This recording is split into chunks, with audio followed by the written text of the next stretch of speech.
नमस्कार साथियों, आप सभी का इस चैनल में फिर से हार्दिक स्वागत है। प्रिय साथियों, अपन पढ़ रहे हैं राजस्थान अफवाह तंत्र, जिसमें विभिन्न नदियों के अफवाह तंत्र अपने से पूर्व पढ़ चुके हैं, जैसे चंबल नदी है, आपकी बनास है, लूनी है। आज पढ़ेंगे आंतरिक अफवाह तंत्र की एक प्रमुख नदी है, वो है घग्गर नदी। तो प्रिय आइए चलते हैं, घग्गर नदी का उद्गम कहाँ से होता है, इससे संबंधित मुख्य मुख्य फैक्ट कौन से हैं जो कि अधिकांशतः प्रतियोगिता परीक्षा में पूछे जाते हैं। प्रिय साथियों, इस नदी का जो उद्गम होता है, नदी का उद्गम मुख्य रूप से हिमाचल प्रदेश है, उसमें शिवालिक श्रेणी है जो कि शिमला के पास है। हिमाचल प्रदेश में कालका की पहाड़ियां हैं,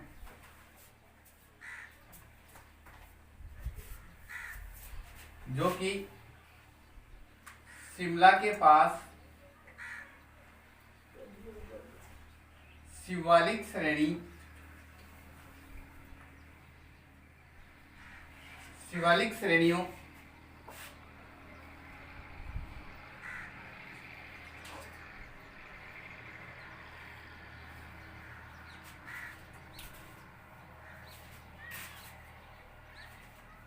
शिमला के पास शिवालिक श्रेणी हिमाचल प्रदेश से इसकी उत्पत्ति होती है।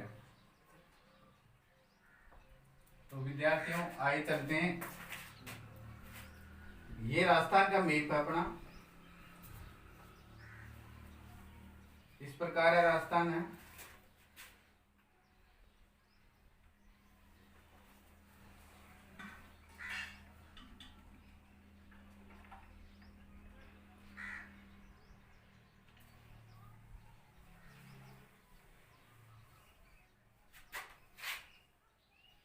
ये राजस्थान है। राजस्थान में यहाँ नदी बहती है।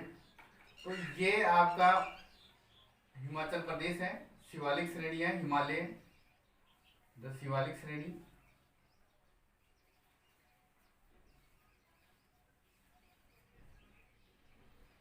और ये है हिमाचल प्रदेश में।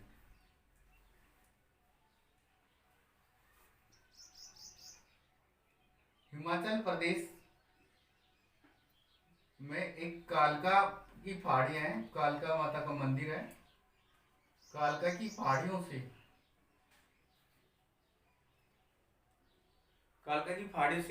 ये नदी निकलकर फिर साथियों यहाँ बहती हुई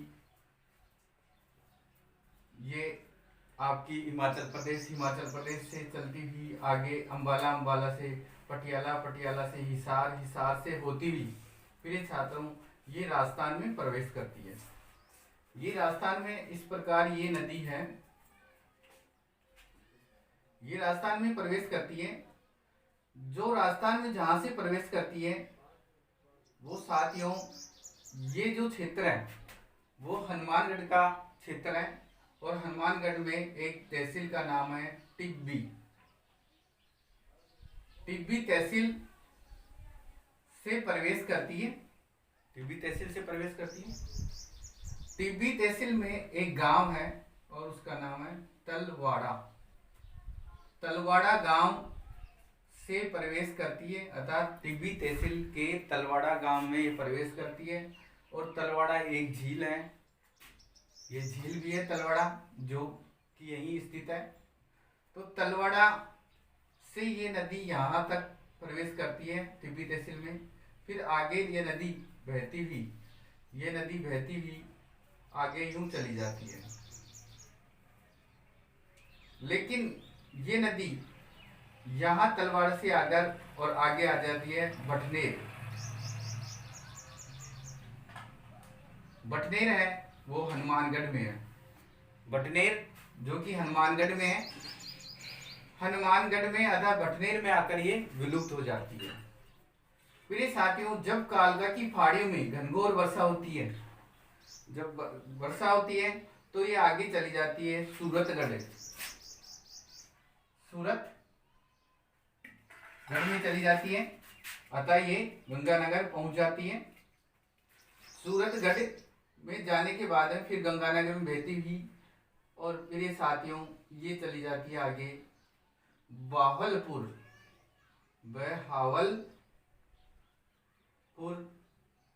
पाकिस्तान में स्थित है, वहां चली जाती है। फिर शिवालिक श्रेणी में और भी घनघोर वर्षा होती है।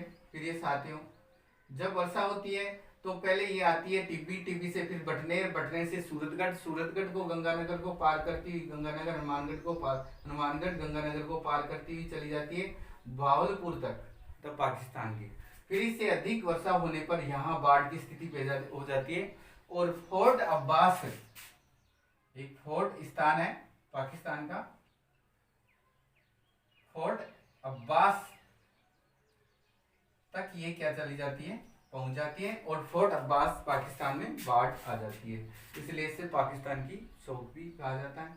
तो इस प्रकार ये यहाँ से लेकर यहाँ तक, सबसे पहले आई अपनी हिमाचल प्रदेश, फिर HR हरियाणा, कुछ पंजाब, फिर आ गई RJ राजस्थान, और फिर चली गई पाकिस्तान, पाकिस्तान चली गई।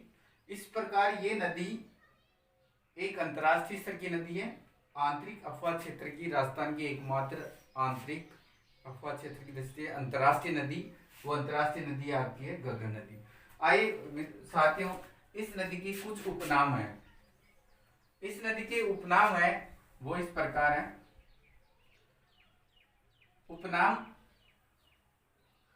सबसे पहले ये कि विभिन्न विद्वानों ने, भूगोलवेताओं ने, भूगर्भ शास्त्रियों ने इन क्षेत्र की खोज की, और खोज करने के बाद में बताया कि ये नदी वर्तमान में सरस्वती के पेंडे में बहती है, अर्थात पेटे में बहती है, इसलिए इस नदी का नाम है सरस्वती, अर्थात प्राचीन काल में सरस्वती के नाम से ये जानी जाती थी। अर्थात वर्तमान में कहाँ बहती थी, सरस्वती के, वर्तमान में सरस्वती के पेंडे में बह रही है, पेटे में बह रही है, मैदान में बह रही है, इसलिए ये सूत्रों के अनुसार बताया जाता है ये सरस्वती नदी का ही भाग है, अतः उसी का ही विकृत रूप है, तो इसलिए ये सरस्वती नदी भी कहलाती है।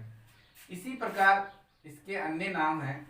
ये नदी विलुप्त हो जाती है, अतः यहाँ से जब वर्षा नहीं होती है तो यह भटनेर के पास हनुमानगढ़ में विलुप्त हो जाती है, तो आंतरिक अफवाह तंत्र की नदी है, इसलिए इस नदी को मृत नदी के नाम से भी जाना जाता है, मृत नदी भी कहते हैं। मृत नदी के साथ साथ साथियों ये भौगोलिक ऐसे दृष्टिकोण रखती है, ऐसे लग रही है उत्तरी राजस्थान में एक लेटी हुई नदी होता है, अपने आकार के अनुसार भौगोलिक दृष्टिकोण से लेटी हुई है, इसलिए इसको लेटी हुई नदी भी कहते हैं। लेटी हुई नदी, एकमात्र नदी जो लेटी हुई है वो आपकी घग्गर नदी है। इसी प्रकार साथियों इस नदी के कुछ उपनाम है। एक नाम है इसको दस्यवती भी कहते हैं, दस्यवती भी कहते हैं, इस नदी का दूसरा नाम दस्यवती भी कहा जाता है। साथ साथ दूसरा इसका नाम है सोता, या अन्य नाम है सोबरी नदी भी कहते हैं इसको। साथ साथ ये नदी जब हनुमानगढ़ में बहती है तो हनुमानगढ़ में इस क्षेत्र को पाट कहा जाता है। साथ साथ कई स्थानों पर नाली भी कहते हैं, नाली भी कहा जाता है। पाट इसके बहाव क्षेत्र को पाट, और नाली हनुमानगढ़ में कहा जाता है, हनुमानगढ़ में इसके क्षेत्र को नाली कहा जाता है। फिर ये साथियों ज्ञात होना चाहिए, नाली एक भेड़ की नस्ल है, नाली एक भेड़ की नस्ल है। आइए साथियों ये तो थे इसके उपनाम। अब इसकी लंबाई की जिक्र करते हैं कि लंबाई कितनी है। तो साथियों इसकी जो लंबाई है, इसकी कुल लंबाई वो है 465 किलोमीटर है। इसकी कुल लंबाई 465 किलोमीटर है। अब अफवाह क्षेत्र देखा जाए तो राजस्थान में इसका जो अफवाह क्षेत्र है, राजस्थान में इसका अफवाह क्षेत्र है, अफवाह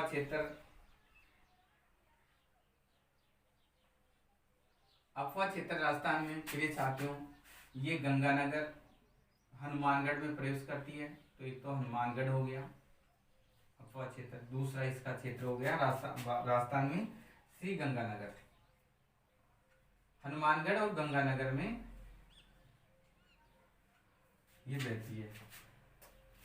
साथ साथ प्रिय विद्यार्थियों, इससे संबंधित महत्वपूर्ण जो क्वेश्चन है इस प्रकार है। इस नदी पर सभ्यता स्थित है, पता है इस पर सभ्यताएं स्थित है।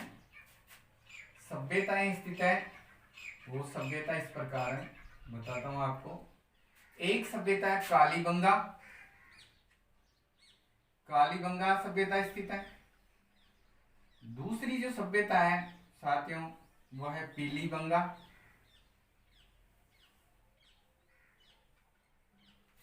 कालीबंगा, पीलीबंगा है। एक और है वो बताते हैं रंगमहल की सभ्यता, रंगमहल की सभ्यता। इस नदी पर राजस्थान में कालीबंगा, पीलीबंगा, रंगमहल की सभ्यता। इसके साथ साथ हरियाणा में इस पर एक और सभ्यता है और उस सभ्यता का नाम है, फिर साथियों यहाँ लिख देता हूँ, हरियाणा में एक सभ्यता है बनवाली सभ्यता। हरियाणा में घग्गर नदी पर बनवाली सभ्यता स्थित है। इस प्रकार 4 सभ्यताएं, कालीबंगा, पीलीबंगा, रंगमहल की सभ्यता और एक बनवाली हरियाणा में। ये बनवाली किसमें है? HR हरियाणा में। इस प्रकार प्रिय साथियों ये नदी है आपकी घग्गर नदी, जो कि उत्तरी राजस्थान में बहती है। इससे संबंधित मुख्य फैक्ट यह है कि एक अंतर्राष्ट्रीय स्तर की नदी है, अर्थात ये नदी है अंतर्राष्ट्रीय स्तर की, राजस्थान की एकमात्र नदी, अंतर्राष्ट्रीय नदी,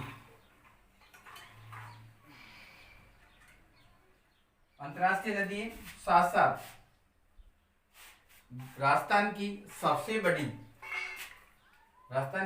बड़ी आंतरिक प्रवाह या अंतः प्रवाह की नदी है। आंतरिक प्रवाह या अंतः प्रवाह की नदी है। तो राजस्थान की सबसे बड़ी नदी आंतरिक प्रवाह की दृष्टि से ये नदी हो गई। तो फिर ये साथियों ये आपकी नदी थी, उसका नाम घग्गर नदी है। घग्गर नदी का आपने उद्गम पढ़ा। ये नदी जो निकलती है मुख्य रूप से कालका की पहाड़ी है, हिमाचल प्रदेश में शिमला के पास शिवालिक श्रेणी है। शिवालिक श्रेणी में कालका माता का मंदिर है। कालका माता के मंदिर से निकलकर फिर ये साथियों ये नदी आती है अपनी शिमला, फिर पटियाला, अम्बाला, पटियाला, हिसार होती हुई ये नदी आ जाती है राजस्थान में, हनुमानगढ़ में प्रवेश करती है। हनुमानगढ़ के टिब्बी तहसील में तलवाड़ा गांव में ये प्रवेश करती है। तलवाड़ा गांव में प्रवेश करती है। ये तलवाड़ा है, ये तलवाड़ा एक झील है जो सबसे निम्नतम झील है, अर्थात सबसे राजस्थान की सबसे नीची झील, और उस झील का नाम है तलवाड़ा झील। राजस्थान की सबसे नीची झील का नाम है तलवाड़ा झील, जो कि मीठे पानी की है। खारे पानी की झील है सबसे नीची, वो है सांबर झील है। तो तलवाड़ा झील भी ये कहाँ है? हनुमानगढ़ में। यहाँ से जब तलवाड़ा गांव से होती और चली जाती है आगे भटनेर चली जाती है। ये भटनेर आ गया, तो ये भटनेर आ जाती है। भटनेर में क्या हो जाती है? ये विलुप्त हो जाती है। फिर जब वर्षा होती है, जब कालका की पहाड़ियों से अपने पढ़ा कि जब वर्षा होती है तो फिर ये नदी आगे चली जाती है सूरतगढ़ से चली जाती है भावलपुर से चली जाती है फोर्ट अब्बास तक। इस प्रकार ये नदी है। इस नदी के उपनाम है, ये सरस्वती के पेंदे में या वर्तमान में जो बह रही है सरस्वती के पेंदे में बहती है। प्राचीन काल में यहाँ सरस्वती नदी बहती थी, इसलिए कहा जाता है कि सरस्वती नदी वर्तमान में अपना रूप बदल चुकी है, इसलिए ये सरस्वती नदी के नाम से भी जानी जाती है। सरस्वती नदी के नाम से भी जानी जाती है। साथ साथ मृत नदी है, क्योंकि आंतरिक अफवाह तंत्र की नदी है, ये विलुप्त हो जाती है राजस्थान में, इसलिए मृत नदी के नाम से जाना जाता है। साथ साथ ये लेटी हुई आकृति में, इसलिए लेटी हुई राजस्थान की एकमात्र नदी। साथ साथ दृश्यवती नदी कहलाती है और सोता सबड़ी के नाम से भी जाना जाता है। इसके जो अफवाह क्षेत्र को पाट और नाली हनुमानगढ़ में कहा जाता है, नाली के नाम से हनुमानगढ़ में कहा जाता है, संपूर्ण क्षेत्र में पाट कहा जाता है। इस प्रकार नाली एक भेड़ की नस्ल में, मेरी साथियों अपनी बड़ी भेड़ की नस्ल, इसकी लंबाई 465 किलोमीटर है। इसका अफवाह क्षेत्र है, मेरे साथियों अफवाह क्षेत्र है वो है हनुमानगढ़ और गंगानगर में। और वैसे ऑल ओवर देखा जाए तो ये है हिमाचल प्रदेश और हरियाणा, पंजाब और राजस्थान और पाकिस्तान के बहावलपुर फोर्ट अब्बास तक है। तो फोर्ट अब्बास में जब जाती है तो पाकिस्तान में ही शो कहलाती है, पाकिस्तान का शो कहलाती है। इसी प्रकार पीली साथियों इस पर अपने पढ़ी, इस पर 4 सभ्यता है। एक कालीबंगा है राजस्थान की, एक पीलीबंगा है, एक रंगभेल है। ये 3 तो राजस्थान की सभ्यता। इसके अलावा एक पाकिस्तान में एक सभ्यता, क्या नाम है, एक हरियाणा में एक सभ्यता बनवाली सभ्यता इसी नदी के तट पर स्थित है। ये राजस्थान की एकमात्र आंतरिक अफवाह तंत्र की नदी है जो अंतर्राष्ट्रीय अपना उपनाम रखती है अर्थात संज्ञा दी जाती है। अंतर्राष्ट्रीय स्तर की एकमात्र नदी जो शिवालिक श्रेणी से हटकर पाकिस्तान में चली जाती है, वो नदी का नाम क्या है? घग्गर नदी। घग्गर नदी अंतर्राष्ट्रीय नदी है। आंतरिक अफवाह तंत्र की दृष्टि राजस्थान की सबसे लंबी, अंतर प्रवाह की दृष्टि से सबसे लंबी नदी। एक ही बात है, आंतरिक अफवाह तंत्र, अंतर अफवाह तंत्र एक ही कहलाती है। वो नदियां जो अपनी विलुप्त हो जाती है। तो अगर अपना पानी किसमें डाल देती है? मैदान में डाल देती है, किसी झील में डालती है। तो फिर ये साथ ही ये थी घग्गर नदी। आपको कैसी लगी? अब ये आपका वीडियो कैसे लगा कमेंट्स कीजिए। और साथ साथ महामारी चल रही है, कोरोना वैश्विक महामारी चल रही है। आप घर में रहिए, मास्क लगा के रहिए, अपने परिवार का ख्याल रखें और बैठे बैठे अपना वीडियो को भी शेयर करिए, सब्सक्राइब करिए। देखिए, धन्यवाद। अब लाएंगे इसके तुरंत बाद कांतली नदी, आंतरिक अफवाह तंत्र की नदी। तो ठीक है, धन्यवाद।